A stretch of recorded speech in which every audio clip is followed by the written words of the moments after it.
Hey, first graders, I have brought my last set of penguin problems for you today. There'll be other problems, but I think these are the last set of penguin problems. Now, today's problems have to do with comparison. When you compare something, you look to see what's the same and what's different. So if I'm comparing my plants to different plants, I might see which one is taller, which one is shorter. I might look at the leaves and see which has longer leaves and shorter leaves, what color flowers there are. But when you're comparing numbers, you look to see what's the same about the two numbers and what's different. In these problems, we're comparing number of penguins and we're going to see what is the same and what's different. Okay, so let's get started. I'm going to move my video off and we'll start with these problems. Here's a quick thing so you know what's coming up. We have 4 problems altogether, so think of them as A, B, C, and D. And A and B are similar, and they're different from C and D are similar to each other. So it's good that we're talking about comparison, and then later on you can think, what's the same about A and B? And what's the same about C and D? And how are they different from each set? How is one set different from the other? Okay, so let's jump right into it. 7 penguins are standing on the ice. 5 penguins are swimming in the water. Now, remember, you're comparing the number 7 that's on the ice with the number 5 that's in the water. Now, when you think of comparing those two numbers, what comes to your mind? 7 and 5. How are these two numbers the same and how are they different? What do you think? Some part is the same. Can you see what part is the same? This part is the same, right? And this part is different. So 7 and 5 are similar in one way to each other, and they are different. So the question then is, how many more penguins are on the ice than in the water? How many more penguins are on the ice than in the water?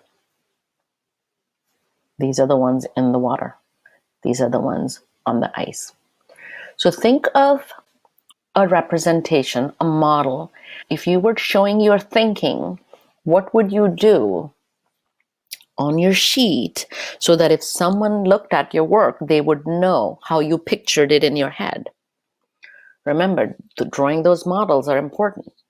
So I'm going to go ahead and I'm not going to draw the number rack, but if you were doing it, you should draw the number rack and write an equation, because that would be 2 ways to show it, right? That would be, and the third thing you would have to do is write the answer. So that those 3 pieces are important: a picture, an equation, and the answer on the line. So now I'm going to do this. How many more penguins are on the ice than in the water? On the ice, there are 7, but if I took 2 away from them, that would be the same as the one in the water. Now, 7 take away 2 is the same as 5. Now, then there's another problem.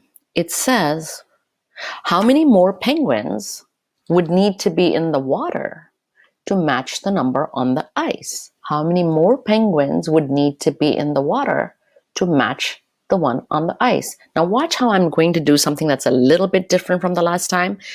I'm trying to match 5 with 7. Okay, so this time watch how I'm doing something different. I'm starting with 5 and I'm adding 2 to make it the same, right? How many more do need to be in the water? 2 more. So this time I'm going to start with the equation 5 plus 2 equals 7. So these 2 equations are similar and they are different. They are connected and yet they're a little bit different. Okay, now last question. It says, how many penguins in all? I'm not going to do anything except take these 2 away because I was trying to match them, but these are the ones on the ice, these are the ones in the water. The question is, how many altogether? So we're not comparing anymore. We're doing part, total. This is your total, this one at the top. Total, part, part, right? This is your total, right? This is T for total, and you're used to that. And this is one part. This is the other part. Let's review that. That's the total. This is one part, that's the other part. So if you look at the number rack, what are you thinking are your two parts and what's your total? Are you thinking your two parts are 7 on the ice, 5 in the water? Did you think it was 10 over here and 2 more? Yep, that's the same as 12. Okay, so now you've got two kinds of problems. The first two problems, this one and this one, are comparison problem, and this one is a little bit different. It is a part total problem. Now you're ready to solve problems of your own. So your job is to solve this problem, very similar to the ones I showed you. 8 penguins are standing on the ice, 10 penguins are swimming in the water.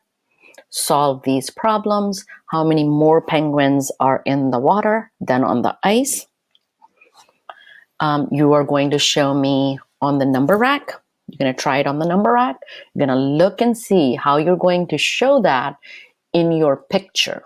What would that look like if you modeled it on paper? How would it look like if you showed your math thinking of using a number rack? And the next one is how many more penguins would need to be on the ice to match the number in the water? Remember, our equations were similar, but they were also a little bit different, right? So think about how your equations are going to be a little bit different from each other. And finally, you're going to solve how many penguins in all. So that's the first part.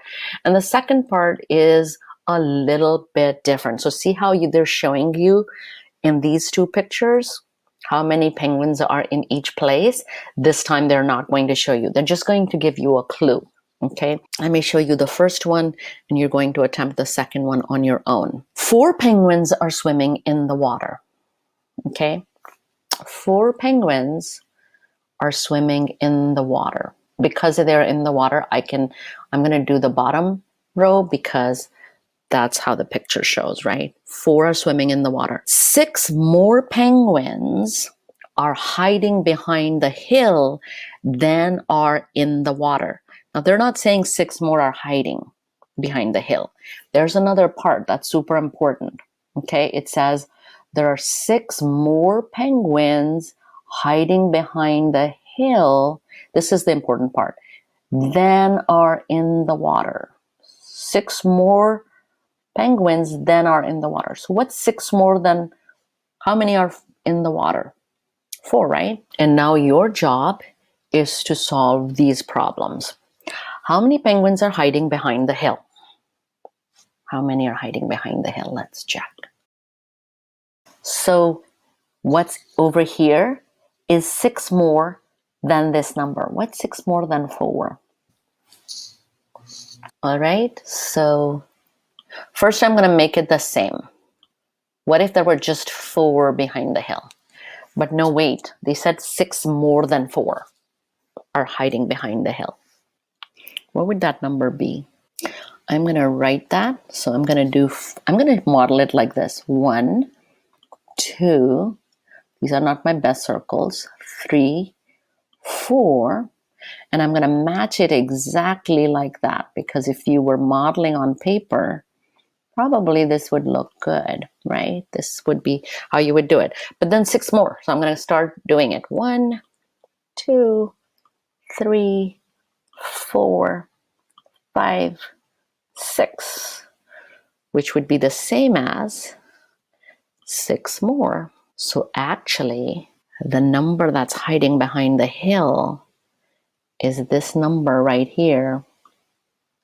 1, 2, 3, 4, 5, 6, 7, 8, 9, 10. 10 are hiding behind the hill. Okay, now, and there's going to be an extra part.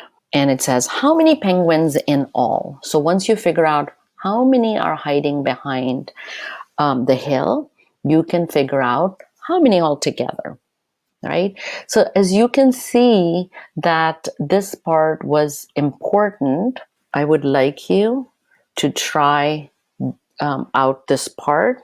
I would like you to read it again, model it. Even you saw me model it. I want you to go ahead and do it by yourself so it makes sense to you, because it's very different from these ones. Because here you could see it, and in problems C and D, you cannot really see how many are there. So you have to compare them and figure it out. Okay, so this is the problem you were going to solve. 9 penguins are standing on the ice. There are 6 more penguins standing on the ice than are swimming in the water. Okay, so there are 9 here. There are 6 more penguins standing on the ice. Remember, the ones that are standing on the ice are more. These ones that are swimming in the water are less. These are 6 more. Okay, so think of the number that's in here and know that the number on the ice is 6 more than that. So what number would that be? And you're going to solve the problems. How many penguins are there in the water? So figure that out. And how many penguins in all? So if you're showing comparison using the number rack, see how you would show it and compare it, and what would the picture look like and what would the equation look like. And then when you're solving the penguins in all, what are you going to use? So I'm just going to give you a quick sneak peek here so you can remember, refresh your mind. Okay, have fun solving them. Once you solve these, there's another sheet that goes with it today. It has no penguin problems, but it has some fun problems that have to do with all the different lessons we've done with penguins. So they're all the things you've learned, you get to practice that. Okay, sometimes teachers might want to see your work. So if you did a really nice job showing your thinking, send your work to your teacher. Okay, they're gonna love it.